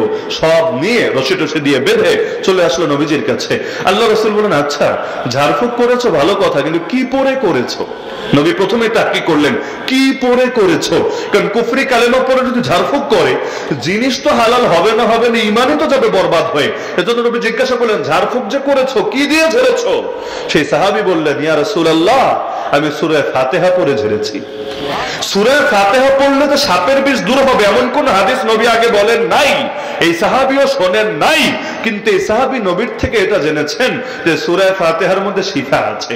আর কোরআনের পরিচয় আল্লাহ নিজেই দিয়েছেন, শিফাউল লিন্নাস, কোরআন মানুষের জন্য শিফা, দিলের রোগেরও শিফা আর শরীরের রোগেরও শিফা। তো তিনি যেহেতু জানেন যে কোরআনে শিফা আছে আর সূরা ফাতিহার মধ্যে বিশেষভাবে শিফা আছে, এজন্য তিনি বলেন, ইয়া রাসূলুল্লাহ আমি আন্দাজের উপরে, আর পুরো কোরআনে যা আছে এক সূরা ফাতিহায় তো সব আছে, সবাই জানেন, এজন্য আমি আন্দাজের উপরে সূরা ফাতিহা পড়ে ঝাড়ফুঁক করেছি। কপালে যা আছে, জিতলেও লাভ হারলেও লাভ, লস তো নাই, কারণ এখানে যদি হারি জরিমানার কোনো বিষয় নাই, কিন্তু জিতলে তো লাভ আছে, এজন্য ট্রাই করে দিয়েছি, কিন্তু আলহামদুলিল্লাহ কাজ হয়ে গেছে। নবী বললেন, তুমি যা নিয়েছো তোমার জন্য শতভাগ বৈধ হয়েছে, নিজেও খাও আমারও কিছু দাও। তো দেখা যাচ্ছে কোরআনের মধ্যে শিফা আছে নাকি নাই। সেই সাহাবী কিন্তু তার থেকে জানতেন না, কিন্তু এই যে কোরআনকে তিনি শিফার জন্য ব্যবহার করেছেন, কে বলতে পারবে না জায়েজ হয়েছে? নবীর হাদিস দ্বারাই তো প্রমাণিত জায়েজ হয়েছে। তো আপনার মাথা ব্যথা করছে, আপনি একা আয়াত পড়েন না, বিশেষ করে যেখানে ব্যথার কথা আছে। আল্লাহ তাআলা আমাদের কেমন এমন জায়গা থেকে হেফাজত করেছেন, আমরা মনে করি এগুলো কোরআনের বরকত ছিল, দোয়ার বরকত ছিল, না হলে বিগত দিনগুলোতে এমন কিছু অবস্থার সম্মুখীন হতে হয়েছে, আমি বিস্তারিত বলতে চাচ্ছি না, এমন কিছু অবস্থার সম্মুখীন হতে হয়েছে, এখান থেকে জান নিয়ে ফেরত আসা অথবা নিরাপদে মুক্তি পেয়ে চলে আসা, এটা আমরা মনে করি একমাত্র কোরআনের বরকত ছাড়া দ্বিতীয় কিছুই না। তাহলে এই যে আল্লাহর নামের বরকত, আল্লাহ বলে দিলেন যে ওয়াজকুরিসমা রাব্বিক, তোমার রবের নামের জিকির করো। বাংলাদেশে এমন কিছু হাইব্রিড মস্তিষ্কের লোক আছে, এরা ফতোয়া দেয় আল্লাহ নামের জিকির জায়েজ নেই। শোনেন নাই? ওরা বলে সুবহানাল্লাহ বলা জায়েজ, আলহামদুলিল্লাহ জায়েজ, আল্লাহু আকবার জায়েজ, লা ইলাহা ইল্লাল্লাহ জায়েজ, কিন্তু ওই যে জিকির করি না আমরা আল্লাহ আল্লাহ আল্লাহ অথবা আল্লাহু আল্লাহ অথবা ইয়া আল্লাহ, তাদের মতো জায়েজ নেই। কেন? কারণ তাদের মতো জিকির হতে চাইলে পুরো বাক্য হওয়া লাগবে, শব্দ দিয়ে জিকির হবে না। আল্লাহু আকবার বাক্য, সুবহানাল্লাহ বাক্য, কিন্তু শুধু আল্লাহ এটা কি, এটা দিয়ে জিকির হবে না। মুফতি আজম পাকিস্তান আল্লামা মুফতি শফি রহমাতুল্লাহ আলাইহি আয়াত দিয়ে দলিল দিয়েছেন যে বেটা তোদের কথা সত্য না আল্লাহর কথা সত্য। আল্লাহ বলে দিলেন তোমার রবের নামের জিকির করো, তোমার রবের নামের জিকির করো। আর আল্লাহ সবচাইতে বড় নামই আল্লাহ। জাতি নাম, বাকিগুলো তো সিফাতি নাম। আল্লাহ জাতি নামে আল্লাহ, তো এটা দিয়ে কেন জায়েজ হবে না? কিন্তু আল্লাহ সঙ্গে বললেন ওয়াতাবাত্তাল ইলাইহি তাবতিলা, আল্লাহর জিকির তো করবা, কিন্তু বান্দা একটা কাজ আছে, সেটা কি জানো? সব কিছু থেকে নিজেকে বিচ্ছিন্ন করে আল্লাহর সঙ্গে নিজেরে জোড়ো। এর মানেটা কি? তাহলে কি বৈরাগী হব, সন্ন্যাসী হব, বিয়ে শাদী বাদ দিয়ে, সমাজ বাদ দিয়ে জঙ্গলে গিয়ে পড়ে থাকবো? সব আলেম একমত, কোরআন হাদিসও এ ব্যাপারে একমত, সেটা হলো ইসলামে বৈরাগ্যবাদ জায়েজই নাই, সন্ন্যাসবাদ জায়েজই নাই। এমনকি হাদিসে নবী জানিয়েছেন কেউ যদি বৈরাগী হতে চায় সে যেন জিহাদের ময়দানে যায়, আলাদা কোনো বৈরাগ্যবাদ জায়েজ নেই। সিয়াহাতু উম্মতি আল জিহাদ, নবী বলেছেন আমার উম্মতের বৈরাগ্যবাদ হলো জিহাদ। কেউ যদি চাও তুমি সংসার ত্যাগী হবা, তাহলে জিহাদের ময়দানে গিয়ে জিহাদ করে করে জান কোরবান করবা, কিন্তু সমাজে থাকবা, কিন্তু তুমি বৈরাগ্যবাদ দেখাবা জায়েজ নাই। ইসলামে জাস্ট দুইটা বৈরাগ্যবাদ চলে, এক হলো জিহাদ আর এক হলো রোজা। রোজার মধ্যেও হালাল খাবার আছে, তাও খাবো না, জায়েজ আছে। জিহাদের মধ্যে দুনিয়ার ঘর আছে, বাড়ি আছে, গাড়ি আছে, সব আছে, সব ছেড়ে চলে গেলাম আল্লাহর রাস্তায়, আল্লাহর ময়দানে, জায়েজ আছে। এছাড়া 3 নম্বর কোনো বৈরাগ্যবাদ জায়েজ নাই। কিন্তু এই যে আল্লাহ বললেন সব ছেড়ে তার সঙ্গে নিজেকে জুড়তে হবে, কিভাবে? এটার ব্যাখ্যা করেছেন মুফাসসিরিনে কেরাম যে এখানে দুইটা কাজ করতে হবে। এক নম্বরে দিল থেকে দুনিয়া বের করে দিতে হবে। দুনিয়া থাকবে পকেটে, কিন্তু দিলে থাকবেন একজনই, তিনি কে? আল্লাহ। দুনিয়া দুনিয়ার জায়গায়, আর আল্লাহ থাকবে আমার দিলের রাজ সিংহাসনে। এখানে দ্বিতীয় কাউকে স্থান দেওয়া যাবে না। সম্পদ যদি পকেটে থাকে সমস্যার কিছু নাই। আর আমার আপনার কয় টাকা আছে? এক জুবাইর ইবনুল আওয়াম রাদিয়াল্লাহু আনহু মৃত্যুর সময় যে মিরাস রেখে গিয়েছিলেন, তার মিরাসের সম্পত্তির পরিমাণ বিশ্বনাথের সকল সম্পত্তির চাইতে বেশি হবে। ওসমান গনি রাদিয়াল্লাহু আনহু এক জিহাদের ময়দানে, এক তাবুকের যুদ্ধে এই পরিমাণ দান করেছেন। খালি এক যুদ্ধে ওই জেলে বসে একটা সম্ভাব্য হিসাব বের করেছিলাম, আমার হিসাব অনুসারে এটা সংখ্যাটা বর্তমান বাজার দর হিসাবে প্রায় 100 কোটি টাকার কাছাকাছি। তো এক যুদ্ধে যদি এই পরিমাণ দান করে, অথচ সব সম্পদ দিয়েছে এমন না। আবু বকর রাদিয়াল্লাহু আনহু ওই সময় সব দিয়েছেন, ওমর রাদিয়াল্লাহু আনহু 50% দিয়েছেন, ওসমান রাদিয়াল্লাহু আনহু এর চাইতে অনেক কম দিয়েছেন। ওই কমটাই যদি 100 কোটি টাকার কাছাকাছি হয়, আমি তো জীবনে দেখিই না 100 কোটি টাকা একসঙ্গে রাখলে কেমন দেখা যায় বা কতটুকু জায়গা লাগে। আসলে আমার বাস্তবে আইডিয়া নেই, মানে 100 কোটি টাকা রাখতে কেমন লাগবে বা একসাথে রাখলে কতখানি জায়গা জুড়বে, আইডিয়াই নাই। আল্লাহর বান্দা এই পরিমাণ দান করেছে, তাহলে এত সম্পদ ছিল, তো কি হয়েছে? তিনি কি আল্লাহওয়ালা হওয়া থেকে দূরে সরে গেছেন? আল্লাহওয়ালা হতে চাইলে ফকির হতে হবে, মিসকিন হতে হবে, যেমন অনেকের ধারণা। কোন হুজুর মানুষের যদি টাকা পয়সা থাকে, আছে না অনেক হুজুররাও মাশাআল্লাহ ব্যবসার লাইনও ভালো এগোনো, আবার দেখা যায় মাদ্রাসা মসজিদের লাইনও ভালো এগোনো, 2 লাইনে আল্লাহ দিয়ে দিয়েছে, আছে, যদিও সংখ্যাটা কম। অনেকের খুব জ্বলে, হুজুর হয়ে এই দামি গাড়িতে চড়ে, হুজুর হয়ে আইফোন চালায়, হুজুর হয়ে বিদেশ যায়, মানে বলে মাঝে মাঝে মানুষ হুজুর হয়ে এটা কেন, হুজুর হয়ে ওটা কেন। তারা যদি ওসমান গনির মতো হুজুরকে দেখতো, তারা যদি সুলাইমান আলী ইসলামের মতো হুজুরকে দেখতো, তারা যদি জুবাইর ইবনুল আওয়ামের মতো হুজুরকে দেখতো, কি বলতো? দুনিয়া খেলে কারুন পায় নাই, দুনিয়া ওসমান গনিও পেয়েছিল। দুনিয়া খেলে ফেরাউন পায় নাই, ফেরাউন ছিল মিশরের রাজা, সুলাইমান আলাইহিস সালাম ছিলেন সারা দুনিয়ার রাজা। আজকাল কোন হুজুররা যদি নেতা হওয়ার চেষ্টা চালায়, অনেকের খুব জ্বলে না? খুব জ্বলে। হুজুর মানুষ মসজিদে থাকবে, ইমাম সাহেব হবে, হুজুর মানুষ মাদ্রাসায় থাকবে, মুহতামিম সাহেব হবে, হুজুর মানুষ জাতীয় নেতা কেন হবে? কারণ হুজুররাই যদি নেতা হয় তাহলে লোকে চুরি বাটপারি করবে কিভাবে? হুজুররাই যদি নেতা হয় তাহলে বাংলাদেশে বেশ্যাখানাগুলোর কি হবে? হুজুররাই যদি নেতা হয় তাহলে লাকি আর ইমরানির সরকার আর শাহবাগীদের কপালে কি জুটবে? হুজুররাই যদি নেতা হয় তাহলে এত ভণ্ডামি, এত নষ্টামি, এত ভ্রষ্টামি কিভাবে করবে? এজন্য হুজুরদেরকে মসজিদেই সুন্দর মানায়, মাদ্রাসায় সুন্দর মানায়, আর মাহফিলও মোটামুটি চলে। তবে এর বাইরে হুজুররা কেন আসবে? এগুলো নিয়ে অনেকের ভেতরে কাজ করে নাকি করে না? তাহলে দিল হবে আল্লাহর জন্য ফারে, কিন্তু কিভাবে? দুনিয়ার মধ্যে থাকলে, দুনিয়া তো খালি পকেটে থাকে না রে ভাই, দিলেও তো ঢোকে, স্বাভাবিক ব্যাপার। দুনিয়ার মধ্যে থাকলে দুনিয়া কি দিলে ঢোকে না? কি মনে হয় ঢোকে না? অবশ্যই ঢোকে, 1000 বার ঢোকে। এমনকি আমরা এই বিদেশের সফরগুলোতেও দেখি, ধরেন প্রবাসী বাংলাদেশে যারা আছে, অনেকেই বা কেউ কেউ এমনও আছে, ধরেন আপনাকে এক বেলাই মোটামুটি বাংলাদেশের বাজার দর হিসাব করলে 20-30 হাজার টাকার মেহমানদারি করিয়ে ফেলবে। একজন তো চায় না, ধরেন 5-10 জন গিয়েছেন, আপনাদের কয়েকজনের জন্য এই পরিমাণ আয়োজন করবে, 20,000-30 হাজার টাকা তার এক বেলার খাবারের পেছনেই চলে যাবে। কিন্তু আপনি যদি বলেন যে জামিয়া মুহাম্মাদিয়া আরবিয়া বিশ্বনাথ মাদ্রাসায় রমজানের বাজেট 2 লাখ টাকা আর বছরের মোট বাজেট 90 লাখ টাকা, আপনি একটু শরিক থাকেন, শরিক হয়তো থাকবে, তো কথাটা শোনার পরে মুখটায় কেমন যেন কালো মেঘ নেমে আসবে। দেখা যায় খাবার খাওয়াতে অতটা গায়ে লাগে না, কিন্তু দেখা যাচ্ছে এটাতে কষ্ট লাগছে। আপনি খেয়াল করলে দেখবেন, আপনাকে কেউ যদি বলে দোস্ত 2 মিনিট একটু তোর ফোনে কথা বলি, 2 মিনিট ফোনে কথা বলবে, একটু কেমন জানি মনের উপর চাপ পড়ছে। কিন্তু আপনি চায়ের দোকানে এসে চা খেয়েছে, বিল দিয়ে দিচ্ছেন, আপনি চায়ের বিল 5 টাকা, বিস্কুটের বিল 10 টাকা, এই বিল, সেটা গায়ে লাগছে না।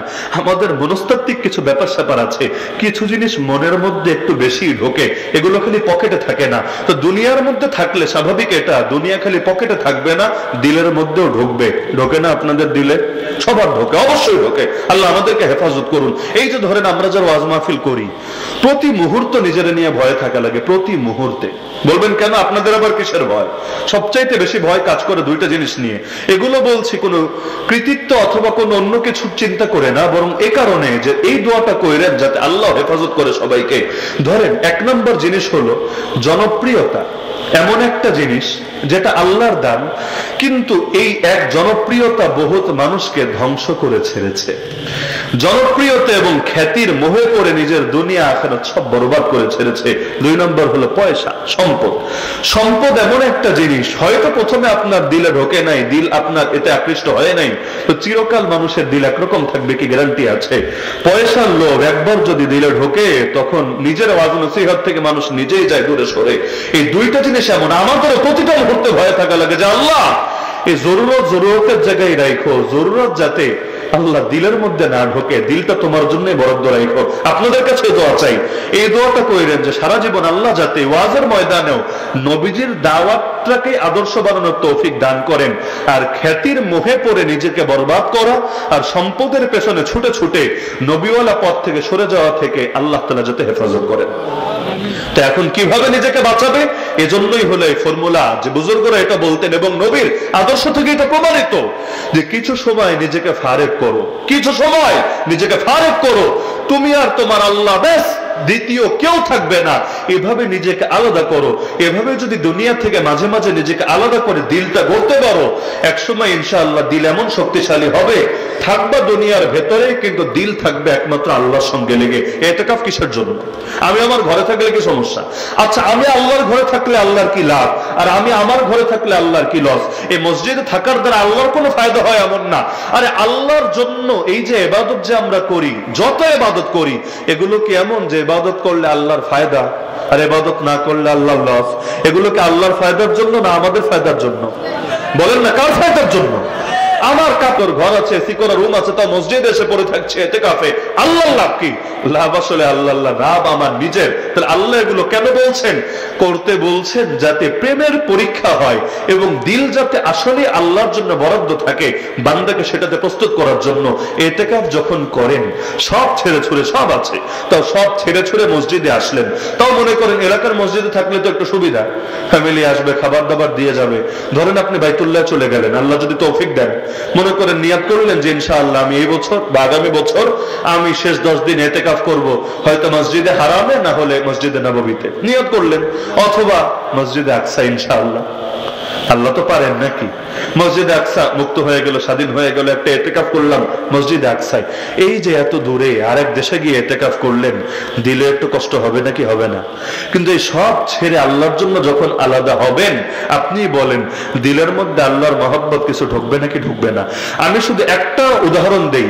আপনারা এই রমজানে যে কয়টা দিন বাকি আছে, জাস্ট এই কয়টা দিনই কষ্ট করে প্রত্যেক রাত্রে 2 রাকাত হলেও তাহাজ্জুদ পড়বেন, প্রত্যেক রাত্রে সারি খেতে তো ওঠেনি, সারি খেতে যেহেতু ওঠেনি একটু আগে অথবা পরে যেটা সহজ হয়, আগেই সহজ হবে, কারণ পরে অনেক সময় তাড়াহুড়া হয়ে যায়। আগেই আপনি ঠান্ডা মাথায় নীরবে নিবৃতে নির্জরে, যেখানে হান্ডি বাতিলের আওয়াজ নাই, বাচ্চাদের হাউকাও নাই, কিছু নেই, একদম নীরবে গিয়ে 2 রাকাত করে নামাজ পড়ে দেখেন। শুধু এই কয়টা দিন পরীক্ষামূলক ভাবে, যেদিন ঈদের দিন আসবে ওই দিনে শুধু আপনি নিজেকে জিজ্ঞাসা করবেন যে দিলের মধ্যে আল্লাহর মহব্বত আগে যেমন ছিল তেমনই আছে নাকি একটু হলেও বেড়েছে। আপনি নিজেকে জিজ্ঞাসা করে দেখবেন। আপনি ধরেন জিকির আজকার করেন না, আপনি আগামীকাল থেকে নিয়ত করেন যে ডেইলি আমি বেশি না 15টা মিনিট বা 20টা মিনিট আমি একান্তে বসে আল্লাহর জিকির করব। কিচ্ছু না, দুনিয়ার কেউ জানুক না, কেউ দেখুক না, আমি একান্তে বসে আল্লাহর জিকির করব। করে দেখেন, দিলে যদি আল্লাহর মহব্বত না ঢুকে আমাকে বললেন, দুনিয়াতেও যার জন্য কোরবানি বেশি থাকে তার প্রতি মহব্বত অন্তরে বেশি আসে। বাচ্চার পেছনে কোরবানি আছে, এজন্য বাচ্চার জন্য মহব্বত আসে। এই যে মাদেরকে এত কষ্ট না দিয়ে আল্লাহ বাচ্চা দিতে পারতেন না?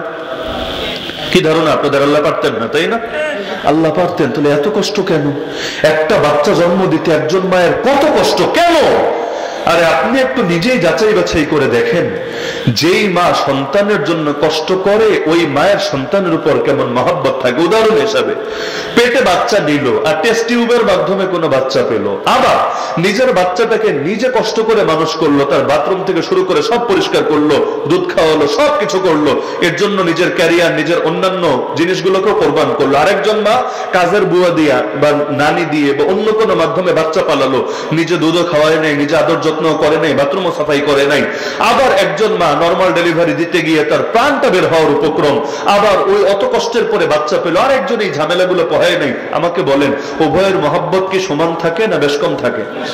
যার জন্য যার ত্যাগ যত বেশি তার জন্য তার মহব্বত তত বেশি। তো দেখা যাচ্ছে আল্লাহর জন্য কিছু ত্যাগ দিয়ে দেখেন, দিলে যদি মহব্বত না ঢোকে তখন বইলেন, তাহলে খালওয়াত গা একান্ত নির্জনে গিয়ে ইবাদত করার গুরুত্ব আছে নাকি নাই? এই ঘটনা বলে আমি শেষ করবো। জুরাইজ আল আবেদ, তার একটা খালওয়াত গা ছিল, খানকা ছিল, ইবাদত করতেন, দীর্ঘ ইবাদত। একদিন তার মা তাকে এসে ডাক দিল, মা বাইরে থেকে, বুড়া মা, অসুস্থ মা এসে ডাক দিল, বাবা জুরাইজ। কিন্তু জুরাইজ তো ইবাদতের মধ্যে ব্যস্ত আছে, নামাজ পড়ছে, ওই সময় নামাজের মধ্যে আছে, এদিকে মা ডাকছে। একটু টেনশনে পড়ে গেল, হায় আল্লাহ, এখন কি করব? নামাজ ভাঙবো নাকি নামাজ চালাবো? কারণ মায়ের ডাকে সাড়া দিতে চাইলে নামাজ ভেঙে যদি সাড়া দেই তাহলে আল্লাহর হকরে আমি শেষ করে দিলাম, আমার মায়ের হক পুরো করতে গিয়ে চিন্তায় পড়ে গেল। উম্মি ও সালাতি, উম্মি ও সালাতি, সহিহ বুখারীর শব্দ। তার মনের মধ্যে আসলো, আমার মা আমার নামাজ, আমার মা আমার নামাজ, আমার মা আমার নামাজ, কি করব? লাস্টে গিয়ে সে বলল, ঠিক আছে আমি নামাজই চালাবো, এতে আমার মা কষ্ট পেলে পাক গিয়ে। যদিও এটা মাসালা না, এলেমের ঘাটতি থাকলে অনেকে খানকা শরীফে গিয়েও মাঝে মাঝে ভুল করে ফেলে। এজন্য বাংলাদেশে বহুত খানকা এমন আছে, এক সময় ছিল তাওহীদ আর সুন্নতের কেন্দ্র, সময়ের ব্যবধানে হয়ে গেছে শিরিক আর বেদাতের আখড়া। নাই তো মনে হয় এমন একটা খানকাও নাই বাংলাদেশে? আছে। কেন? কারণ আগের লোকের হয়তো এলেম ভালো ছিল, এজন্য সহিহ তরিকায় চলতে পেরেছে। কিন্তু পীরতন্ত্রের মধ্যে অনেক সময় পরিবারতন্ত্র আর রাজতন্ত্র চলে, পীরের ছেলে পীর হবে, যেমন রাজার ছেলে রাজা হবে, এই টাইপের একটা ট্রেন্ড, একটা কালচার বাংলাদেশের মধ্যে চলে, রাজনীতিতেও চলে। অমুকের সন্তানরাই পরবর্তী সভাপতি হবে, নেতা হবে, একইভাবে পীরতন্ত্রের মধ্যেও চলে থাকে। তো দেখা যায় পরবর্তীতে এমন কোন বকলম গদ্দিনশীন হয়েছে, সাহেবজাদা হয়েছে, যারা এলেমে ঘাটতি ছিল, সময়ের ব্যবধানে এখন এমন শিরিকের আখড়া হয়েছে, মানুষ গিয়ে মানুষরা সেজদা করে, মদ খায়, গাঞ্জা খায়, বিভিন্ন হাবিজাবি কাজ করে। আল্লাহ হেফাজত করুন আমাদের সবাইকে এগুলো থেকে। তো দেখা যাচ্ছে যে তার এলেমে ঘাটতি থাকার কারণে সে চিন্তা করলো, থাক মা কষ্ট পেলে পাক, আমি নামাজ চালাবো। যদিও নফল নামাজ ছিল, আর মাসালা এটাই ছিল, নফল নামাজ যেদিকে অসুস্থ মা ডাকে সাড়া না দিলে মা কষ্ট পাবে, মায়ের ঝামেলা হবে, তাহলে সে মায়ের হককে প্রাধান্য দিবে, নামাজ পরবর্তীতে সে আবার আদায় করে দিবে। কিন্তু সে এটা না করে নামাজ চালালো, মা দিলে কষ্ট পেয়ে বদদুয়া দিয়ে বসলো, আয় আল্লাহ, আল্লাহুম্মা লা তুমিতহু, তাকে তুমি মরণ দিও না। কতদিন পর্যন্ত? যতদিন না সে বেশ্যার মুখ না দেখে। কঠিন বদদুয়া, তাও দোয়াটা একটু হালকা আছে। বেশ্যার মুখ না দেখে, মুখ দেখা পর্যন্তই বলেছে, আর ভারী কিছু বলে নাই। কিন্তু মায়ের বদদুয়া এমন, আল্লাহ বেশ্যার মুখ না দেখায় আর মরণ দিও না। বদদুয়া দিয়ে চলে এসেছে। এদিকে উনি তো জানে না মা কি বদদুয়া দিয়েছে না দিয়েছে, উনি তো ওনার গতিতে নামাজ আদায় করছেন। পরবর্তীতে দেখা গেল একদিকে আল্লাহর বান্দা বড় বুজুর্গ, বড় তাকওয়াবান, কোনো সন্দেহ নাই তাকওয়ার দ্বারা আল্লাহ বিপদ থেকে হেফাজত করে। আর একদিকে মা বাপের বদ্দোয়া এমন এক জিনিস, আর বদ্দোয়া আর বেয়াদবি এগুলোর পাকড়াও দুনিয়াতেই চলে আসে। শাপলা চত্বরে যারা বেয়াদবি করেছে, যারা জুলুম করেছে, এদের পরিণতি ওই সময় যদিও কিচ্ছু হয় নাই, কিন্তু পরবর্তীতে এসে কত খারাপ পরিণতি হয়েছে এটা গোটা বাংলাদেশ দেখেছে, গোটা দুনিয়া দেখেছে। বেয়াদবি, বদ্দোয়া এগুলো এমন জিনিস। এই যে বিশাল আন্দোলন হলো, আপনি ভাবতে পারেন অমুকের কৃতিত্ব, তমুকের কৃতিত্ব, কিন্তু আমরা মনে করি এগুলো হলো মূলত আল্লাহর কৃতিত্ব। কেন? কারণ মাজলুমের বদদোয়া লেগেছে তাদের উপরে। তো এখন বদদোয়া যেহেতু লেগেছে, ক্ষতি তো কিছু না কিছু হবেই। আবার যেহেতু তাকওয়া আছে, আল্লাহ তাকে হেফাজত করবেই। দেখা গেল কিছু মানুষ শত্রু তৈরি হয়ে গেল, ভালো মানুষেরও কিছু শত্রু থাকে, তারা প্ল্যান সাজালো যে কোনো ভাবে এই বুজুর্গের চরিত্রে দাগ লাগাতে হবে এবং তাকে অপমানিত করতে হবে। তারা একটা বেশ্যাকে চুক্তি করলো যে তুমি যে কোনো ভাবে বুজুর্গের সাথে শারীরিক সম্পর্ক করবা, যখন তোমার বাচ্চা হবে, খালি বাচ্চা হওয়া পর্যন্ত অপেক্ষা, যখন বাচ্চা হবে তখন আমরা এই বুজুর্গের চরম শিক্ষা দিব, গোটা জাতির সামনে তাকে লাঞ্ছিত করে ছাড়বো। তো এখন বেশ্যা নারী সুন্দর করে সাজুগুজু করে বারবার বুজুর্গের কাছে যায় বুজুর্গের দৃষ্টি আকর্ষণের জন্য, কিন্তু বুজুর্গের ঈমান এত শক্তিশালী আলহামদুলিল্লাহ, ওদিকে তাকায়ও না, ওদিকে মনোযোগও দেয় না, ওদিকে নজরও দেয় না। নিজেকে হেফাজত করতে চাইলে হেফাজত করা আসলে সহজ। আপনি যদি হজেও যান, উমরায়ও যান, স্বাভাবিক দৃশ্য এটাই দেখবেন, সেখানে অধিকাংশ মেয়ে চেহারা ঢাকে না। এমনকি পোশাক আশাকও হয়তো এমন পোশাক আশাক পরে যেটা পরার পরও নিজের নজরের খেয়ানত হওয়া খুব স্বাভাবিকই বটে। কিন্তু জায়গার পরিবেশটা এমন, আলহামদুলিল্লাহ, পুরো বছর কেন কয়েক যুগে একটা ইফটিজিং এর ঘটনা ঘটে কিনা আল্লাহ ভালো জানে, আমার মনে হয় না ঘটে। কেন?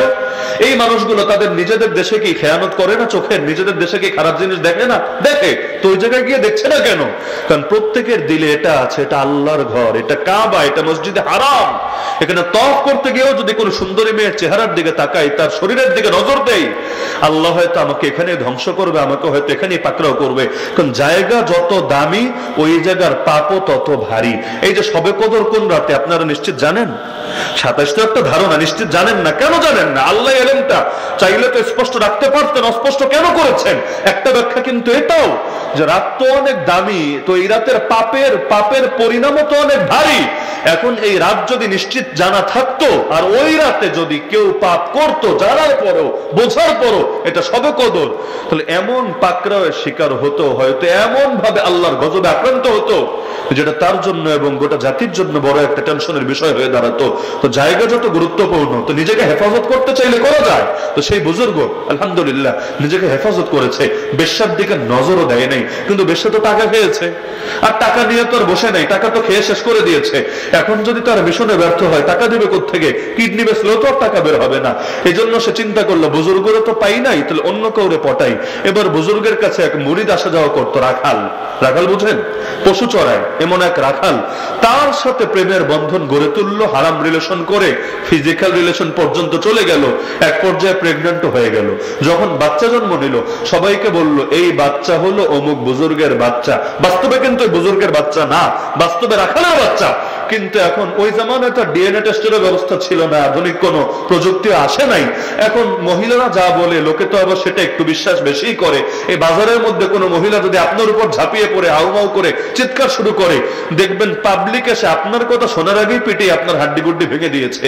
আগে হিরোগিরি দেখাবে, এরপর আপনার কোনো কথা থাকলে কোনো কথা শুনবে। তো নারীদের ফাঁদ তো বড় জটিল, যে ফাঁদে পড়ে কোনো পাপ না করেও ইউসুফ আলাইহিস সালামকে কত বছর জেল খাটতে হয়েছে।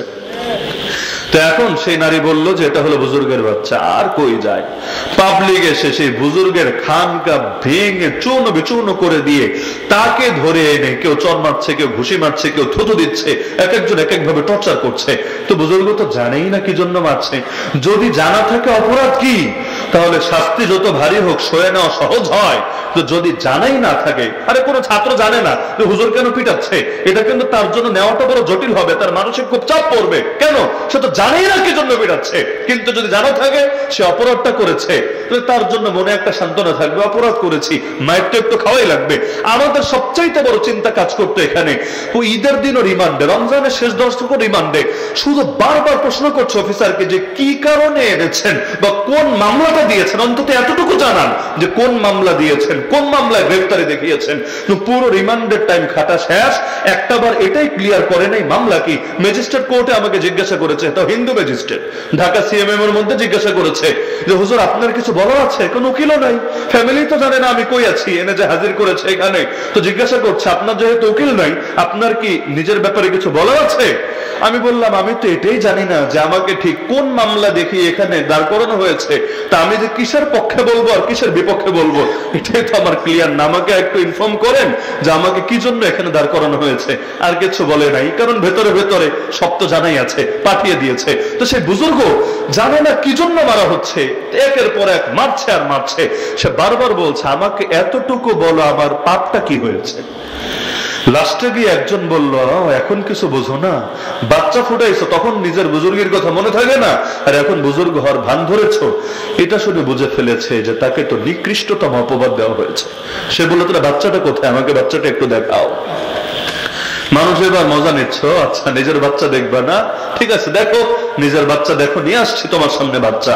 তো সেই বাচ্চা এনে হাজির করলো। সেই বুজুর্গ বলল ঠিক আছে আমাকে জাস্ট 2টা রাকাত নামাজ পড়ার সুযোগ দাও, 2 রাকাত। তো এটা নিয়েও টিটকারি করছে, পাপ করার সময় মনে থাকে না, এখন নামাজ পড়বে ভান ধরেছে, বুজুর্গ সাজছে, দরবেশ সেজেছে। কিন্তু নামাজের দ্বারাই তো মুসলমানের উপর আল্লাহ নুসরত নেমে আসে। আল্লাহর বান্দা না বাকে সবাই অবাক, কিরে পিচ্ছি বাচ্চা মাত্র জন্ম নিয়েছে, এই বাচ্চাকে জিজ্ঞাসা করে তোর বাবাকে। আল্লাহর কি কুদরত, সহিহ বুখারীর হাদিস, মানে হাদিসের সনদ নিয়েও কোনো সন্দেহ করার সুযোগ নাই। হাতে গোনা কয়েকটা বাচ্চা শৈশবে কথা বলেছিল, এর মধ্যে এই বাচ্চাও একটা বাচ্চা। সঙ্গে সঙ্গে সে বলে উঠলো, আল্লাহ তার জবান খুলে দিলেন, ফুলান আর রাই, আমার বাবা হলো অমুক রাখাল। এটা সে বলল, সঙ্গে সঙ্গে মানুষ এসে বুজুর্গের পায়ে লুটিয়ে পড়লো, হুজুর আমাদেরকে মাফ করে দেন, আমরা আপনার খানকা ভেঙেছি, আমরা স্বর্ণ দিয়ে খানকা বানিয়ে দেব। তিনি বলেন খবরদার, আমার স্বর্ণ লাগবে না, যদি বানাতে চাওই তাহলে যেমন মাটির ছিল এমন মাটির বানিয়ে দাও, আর আমাকে যে মেরেছো, যে আঘাত করেছে আমি দিলে কিচ্ছু রাখলাম না, যাও সব মাফ করে দিলাম। তাহলে তাকওয়ার দ্বারা এইরকম মুসিবতও বান্দা ফায়দা পায় নাকি পায় না? তো বলছিলাম যে তাকওয়া, রমজানের সাথে যে তাকওয়ার সম্পর্ক, এটা শুধু আখিরাতের সাথে সম্পর্ক না, দুনিয়ার সাথে সম্পর্ক। দুনিয়ার মধ্যে আল্লাহ কোরআনে বলেন, সূরা তালাক 28 নম্বর পারা, আল্লাহ বলেন ওমান ইয়াত্তাকিল্লাহ ইয়াজআল লাহু মাখরাজা, যে ব্যক্তি আল্লাহকে ভয় করবে, তাকওয়া হাসিল করবে, আল্লাহ তার জন্য বিপদ থেকে মুক্তির পথ খুলে দিবে। শুধু তাই না, ওয়ারযুকহু মিন হাইসু লা ইয়াহতাসিব, এমন জায়গা থেকে তার রিজিকের ব্যবস্থা করবে যা সে কল্পনা করতে পারে না। যারা বিভিন্ন হারামে জড়িত আছেন, এই আয়াতটা শুধু মনে রাখবেন যে তাকওয়া হাসিল করলে আল্লাহ এমন রিজিকেরও ব্যবস্থা করবে। রিজিক মানে খাবার না, একটা জীবন চলতে যত উপকরণ লাগে সবগুলোকে রিজিক বলে। রিজিকের ব্যবস্থা আল্লাহ এমন জায়গা থেকে করবে যেটা কল্পনা আসবে না, শুধু যদি ভেতরে তাকওয়া থাকে। ওমান ইয়াতাওয়াক্কাল আলাল্লাহি ফাহুয়া হাসবু, যে আল্লাহর উপর ভরসা করে আল্লাহই যান তার জন্য যথেষ্ট হয়ে। আপনার অনুমতি দিলে ছোট্ট আরেকটা ঘটনা বলি, বলবো? বেশি ক্লান্ত করে ফেলছে এই বছর মাহফিলে আসা হয় নাই আপনাদের, মানে সুযোগ হয় নাই, এজন্য ওই মাহফিলের রওয়াজ, রমজানের রওয়াজ একবারে সব সারি। ছোট্ট ইনশাআল্লাহ অতি অল্প সময় শেষ হবে, বিরক্ত হওয়ার কারণ নেই। ইমাম আহমদ বিন হাম্বলের নাম শুনেছেন? 241 হিজরিতে মৃত্যু, এখন 1446 হিজরি, কত আগের মানুষ। ইমাম আহমদ বিন হাম্বল রাহমাতুল্লাহ আলাইহি একদম সফরে যাচ্ছেন, অনেক দূরের সফর। আগের জামানায় বিমান টিমান তো ছিল না, সহজে যাওয়া যেত না। রাস্তায় রাত হয়ে গেছে, এক জায়গায় এক মসজিদে এসে নামাজ পড়েছেন। এসে নামাজ পড়ার পর চিন্তা করছেন এই রাতে কই যাব, ডাকাতের ভয় আছে, আবার বাঘ টাক বিভিন্ন ভয়ঙ্কর প্রাণীর ভয় আছে, তো রাতটা যদি মসজিদে কাটিয়ে যেতে পারি আল্লাহর ভয়, ভালোই তো হয়। তো তিনি চাইলেন রাতটা মসজিদে থাকবেন। তো একে একে সব মুসল্লি বের হয়ে গেল, তিনি সেখানেই বসে আছেন। খাদেম এসে বলছে, হুজুর তাড়াতাড়ি বের হন, তালা মারবো। তিনি বললেন, ভাই আমি মুসাফির, অনেক দূর থেকে আসছি। তিনি ইমাম ঠিক আছে, কিন্তু খাদেম তো আর জানে না যে এই লোক কোন লোক। আগের জামানায় তো চেহারা ভাইরাল থাকতো না, ফেসবুকও ছিল না, ইউটিউবও ছিল না, অনেকের লোকে নামে চিনলেও চেহারায় চিনতো না, কারণ চেহারা দেখার মাধ্যম না থাকলে জানবে কিভাবে। যেমন এক হাজ্জাজ বিন ইউসুফের নাম শুনেছেন? এই উম্মতে সবচাইতে বড় জালেম বলা হয়, সবচাইতে বড় জালেম বলা হয়, এটা ইতিহাসের কথা। মানে যারা এই গালিটা দিয়েছে তারা বাংলাদেশের ওইডারে দেখে নাই, এজন্য আর কি হাজ্জাজ বিন ইউসুফকে সবচাইতে বড় জালেম বলেছে, কিন্তু বাংলাদেশের অমুক আর তমুকরা যদি দেখতে পেত সে বলতো হাজ্জাজ আর কি, হাজ্জাজ তো আর শিষ্য হওয়ারও যোগ্য না। বাস্তবেই তো হাজ্জাজ বিন ইউসুফ মদিনায় হামলা করে মদিনারে বরবাদ করে দিয়ে ফিরে আসছে। আসার পথে হঠাৎ করে এক বুড়ার সাথে দেখা, ঘোড়ায় চড়ে চড়ে যাচ্ছে। তো ভাবলো বুড়ার থেকে একটু খোঁজ নেই যে এলাকার মানুষ হাজ্জাজের ব্যাপারে কি ভাবে, কারণ সরকার যে সরকারই হোক পাবলিক সেন্টিমেন্ট গুরুত্বপূর্ণ ব্যাপার, পাবলিকের পালস না বুঝলে শাসন করা যায় না। তো ঘোড়ার পিঠ থেকে নামলো, চেহারাও তো ঢাকা আর আছে ঘোড়ার পিঠে, আর বুড়া তো আর চেনে না হাজ্জাজ বিন ইউসুফকে। ডেকে জিজ্ঞাসা করছে, এই মুরব্বী বলেন তো হাজ্জাজ বিন ইউসুফকে? সে বলে, হাজ্জাজ বিন ইউসুফ হলো সবচাইতে বড় একটা কুলাঙ্গার, ও মদিনায় হামলা করেছে, নবীর শহরকে তছনছ করেছে, আর যত গালি জানে জন্মের পর থেকে যত গালি শিখেছে একটা একটা করে সব দিয়ে যাচ্ছে। তো যারে দিচ্ছে সে কে? সেই তো হাজ্জাজ বিন ইউসুফ। হাজ্জাজ তো শুনছে, ধৈর্য আর কতক্ষণ থাকে, আর মুরব্বীর তো মুখ ছুটেছে ছুটেছে, দিয়েই যাচ্ছে ধামাধামি নাই, পুরো ব্রাশ ফায়ার চলছে, গালির ব্রাশ ফায়ার। এখন এক পর্যায়ে সইতে আর না পেরে হাজ্জাজ বিন ইউসুফ রাগে অগ্নিশর্মা হয়ে বলল, ওই বুড়া তুই চিনিস আমি কে? মানে আর পরের কথা বলবে আমি হাজ্জাজ বিন ইউসুফ, আর তার কল্লা যাবে। এটা যখন ঝাড়ি দিয়ে বলছে, বুড়া তো চমকে উঠেছে, কি রে এটা কে? বললো, না বাবা আমি তো চিনি নাই, তুমি কে? বললো, আনাল হাজ্জাজ ইবনে ইউসুফ, আমি হলাম হাজ্জাজ বিন ইউসুফ। ইতিমধ্যে হাত চলে গেছে তরবারির মুখে, তরবারি কোষবদ্ধ তো আছে, হাত চলে গেছে, যে কোনো সময় টান মেরে বের করবে। বুড়া তো বুঝেছে কাজ একটা হয়ে গেছে, এখন কি করবে? থুক্কুর দেওয়ার তো সুযোগ নাই, এখন তো নিশ্চিত মারা পড়া লাগবে। সে চিন্তা করলো এখানে মাথার বুদ্ধি দিয়ে বাঁচতে হবে, এছাড়া কোনো উপায় নেই, এখন সাহায্য চেয়েও লাভ হবে না। তো বুড়ার সঙ্গে সঙ্গে টেকনিক খাটিয়ে হাজ্জাজ কি আওয়াজ দিয়ে বলেছে, এর চাইতে আরো 10 গুণ বেশি আওয়াজ দিয়ে বলল, ওই হাজ্জাজ তুই চিনিস আমি কে? হাজ্জাজ বিন ইউসুফ চমকে উঠলো, কি রে এটা কি তাহলে আমার চাইতে বড় কেউ নাকি? হাজ্জাজ বিন ইউসুফ তো বাদশা না, সে গভর্নর। সে এটা শুনে একটু ভেবাচাকা খেয়ে গেল, কারণ ওর সামনে, ওর মতো জালেমের সামনে এভাবে আওয়াজ দেওয়ার সাহস কার আছে? হাজ্জাজ বিন ইউসুফ বলল, না আমি তো চিনতে পারি নাই, কে আপনি? উৎসুকের সাথে কৌতূহলের সাথে, কে আপনি? বুড়া বলল, আরে আমার চিনিস না, আমি হলাম সেই লোক যারা সবাই চেনে, মানে এলাকায় ভাইরাল। আমি হলাম সেই লোক যে দিনের কিছু অংশ পাগল থাকে, কিছু অংশ সুস্থ থাকে। এই যে একটু আগে আমি পাগল ছিলাম, কি যে করেছি বা কি বলেছি আমি জানি না, এখন আবার আমি সুস্থ, আবার যাব পাগল হয়ে। তো সবাই তো আমারে চেনে, কেন তুমি আমারে চেনো না? আমার সম্পর্কে জানো না কিছু? মানে এখন সে ভাব ধরেছে একটু আগে পাগল ছিল এখন সুস্থ। হাজ্জাজ বিন ইউসুফ বুঝেছে এটা তো পুরাই ভণ্ড, পুরাই বাটপার, কিন্তু তার বুদ্ধিটা ভালো লেগেছে। সে বলল, বুড়া আমি বুঝেছি তুমি ইচ্ছা করেই সব করেছো, তোমার বুদ্ধির কারণে তোমারে ছেড়ে দিলাম, মাফ করলাম, জলদি দৌড় দাও আমার সামনে থেকে। ইমাম আহমদ বিন হাম্বল চেহারায় তো চেনে না, খাদেম বলছে বের হন বের হন। ইমাম আহমদ বিন হাম্বল বলছে, ভাই তোমার যদি ঝামেলা হয় তাহলে আমি শোবো না তোমার মসজিদে, শুধুমাত্র যেখানে দাঁড়িয়ে নামাজ পড়েছি এখানে নামাজ পড়ে পড়ে আর বসে তেলাওয়াত জিকির করে করে রাত কাটিয়ে দিব। রাতে কই যাবো আমি? সকাল হলে ইনশাআল্লাহ চলে যাবো, কোনো ঝামেলা হবে না। খাদেম বলল, হুজুর আপনি কি আমার চাকরিটা খেতে চান? কমিটি যদি জানে তাহলে আমার তো উপায় থাকবে না, সুতরাং আমি আপনার ব্যাপারে নরম হতে চাইলেও সুযোগ নাই, আপনি সুন্দর মতো বের হন, আপদ বিদায় হন, না হলে আমার ঝামেলা হবে, আমাকে তালা মারতেই হবে। ইমাম আহমদকে বের করে দিল, তার দিলে তো কষ্ট, এখন কি হবে?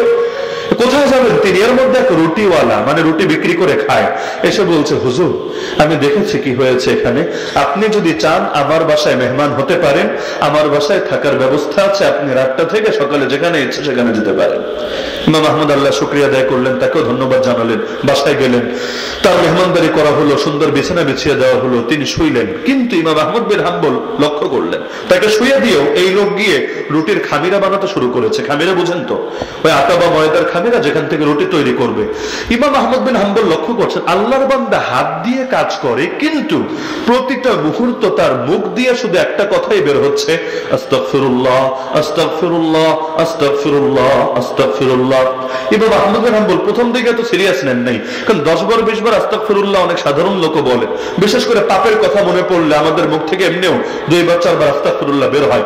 দীর্ঘ সময় লক্ষ্য করে তিনি দেখছেন, কি রে ওর তো থামাথামি নেই, আস্তাগফিরুল্লাহ আস্তাগফিরুল্লাহ আস্তাগফিরুল্লাহ আস্তাগফিরুল্লাহ বলেই যাচ্ছে, কাহিনীটা কি?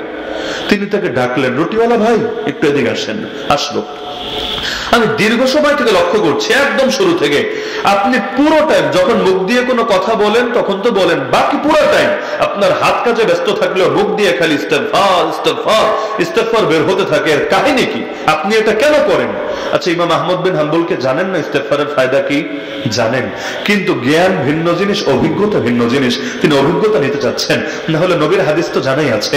আল্লাহ রাসূল বলেন, মান লাজিমাল ইস্তেগফার, যে ব্যক্তি ইস্তেগফারকে আঁকড়ে ধরে রাখবে, জাআলাল্লাহু লাহু মিন কুল্লি হাম্মিন ফারাজা, আল্লাহ সকল দুশ্চিন্তা থেকে তাকে মুক্তি দিয়ে দিবেন। ওয়া মিন কুল্লি যিকিন মাখরাজা, যত বিপদ এবং সংকীর্ণ পরিস্থিতি আছে আল্লাহ সেটা থেকে মুক্তির পথ বের করে দিবেন। ওয়া রাযাকাহু মিন হাইসু লা ইয়াহতাসিব, আর এমন জায়গা থেকে রিজিক দিবেন যা সে কল্পনা করতে পারে না। কিন্তু ইমাম আহমদ জ্ঞান অভিজ্ঞতা নিতে যাচ্ছেন। তিনি বললেন, ভাই তুমি যে এত ইস্তেগফার করো কি পেয়েছো? সে আল্লাহর বান্দা বলল, হুজুর আমি একজন সাধারণ রুটিওয়ালা, কিন্তু আল্লাহ আমাকে মুস্তাজাবুদ দাওয়া বানিয়ে দিয়েছে। মুস্তাজাবুদ দাওয়া বুঝেন?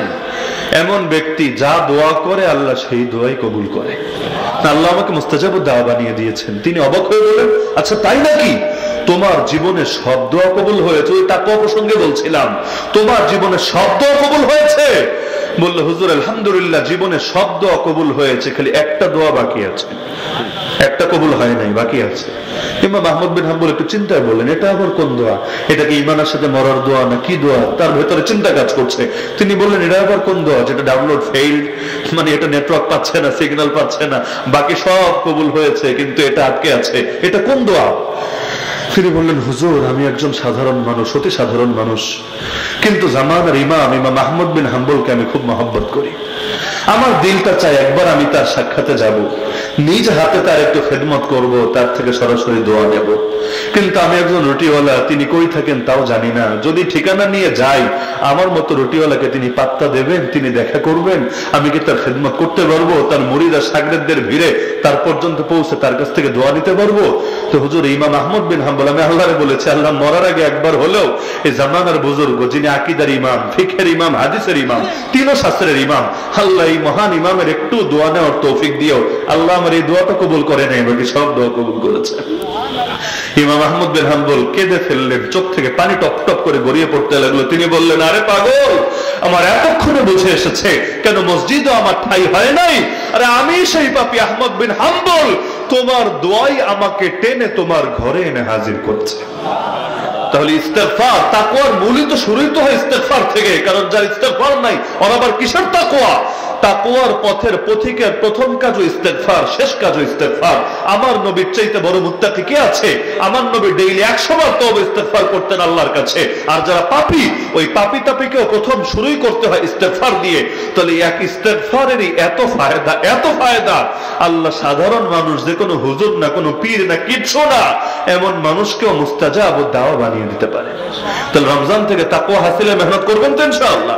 তো যেদিন চলে যাওয়ার চলে গেছে, যে দিনগুলো বাকি আছে, ফিকির করেন এবং দিলের মধ্যে এটাই কল্পনা করেন, হয়তো এটাই শেষ রমজান। এই রমজান পেয়ে যদি তাকওয়া হাসিল করতে না পারি, সব বৃথা, সব বরবাদ। আর ইস্যু কত আসবে, কত যাবে, কিন্তু রমজান একবার চলে গেলে দ্বিতীয় আসবে না। এই যে আমরা প্রতিদিন ব্যস্ত, এক একজন এক এক কাজ নিয়ে, কিন্তু এই রমজান গেলে রমজান কে ফিরে আসবে? নতুন আর একটা রমজান আসবে, এই রমজান আর কোনোদিনও আসবে না। এমনকি যারা রোজা রাখে না, ওরা যদি বাকি সারা বছর সারা জীবনও যদি রোজায় কাটায়, তবু এই রমজানের একটা রোজা সমান কিন্তু হবে না। মা থাকতে মায়ের কদর বুঝতে হয়, মা চলে গেলে নতুন হাজার মা বানালেও কাজ হয় না। দাঁত থাকতে দাঁতের কদর করতে হয়, দাঁত পড়ে গেলে নতুন দাঁত সোনা দিয়ে, রূপা দিয়ে, যা দিয়ে বানান কাজ হবে না। রমজান থাকতেই তাকওয়া হাসিলের মেহনত করতে হয়। একবার চলে গেলে নতুন আর একটা আসতে পারে, কিন্তু রমজান আর কখনোই কোনোদিনই আপনার জীবনে আসবে না। তো তাকওয়া হাসিলে সর্বাত্মক মেহনত চালাবেন তো ইনশাআল্লাহ।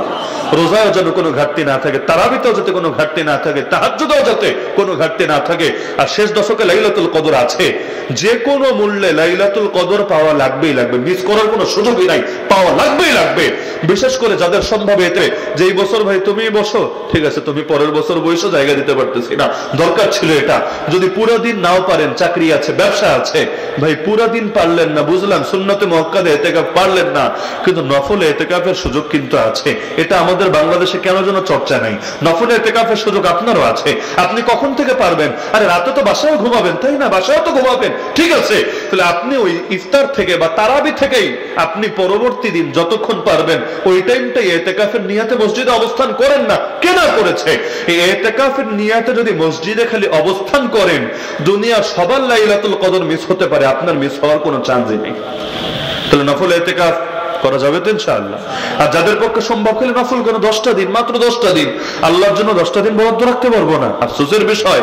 আর যাদের পক্ষে সম্ভব আরো বেশি কিছু করা, আরে আল্লাহর বান্দারা, আল্লাহ রাসূলই তো রমজানে জিহাদও করেছেন, রোজা রেখে বদরের ময়দানে গিয়ে জিহাদে শরীক হন নাই। আল্লাহ রাসূল রোজা রেখে জিহাদও করতে পারেন, আর আপনি রোজা রেখে আল্লাহর জন্য সামান্য একটু কোরবানি দিয়ে ইবাদত করতে পারবেন না, এমনটা যাতে না হয়। যেজন্য আলোচনা অনেক দীর্ঘ হলো, কিন্তু আমি আশা রাখবো পুরো আলোচনা থেকে মূল খোলাসা কিন্তু একটাই, সেটা হলো তাকওয়া হাসিল করতে হবে, তাকওয়ার সমাজ গড়তে হবে, পরিবারকেও তাকওয়ার পরিবার বানাতে হবে। এই তাকওয়ার জন্যই আমাদের সবকিছু, ইনশাআল্লাহ সুম্মা ইনশাআল্লাহ। এই বার্তাটা জিন্দেগিতে ধারণ করে আল্লাহ যাতে আমাদের সবাইকে মুত্তাকি হয়ে বাঁচা, মুত্তাকি হয়ে মরার এবং কিয়ামতের দিন মুত্তাকিদের দলে শামিল হওয়ার তৌফিক দান করেন। আল্লাহ তাআলা আমাদের ব্যক্তি জীবন, পরিবার, সমাজ এবং গোটা রাষ্ট্রটাকে তাকওয়ার আলোয় আলোকিত করার তৌফিক দান করেন। আমিন। ওয়া আখিরু দাওয়ানা আলহামদুলিল্লাহি রাব্বিল আলামিন।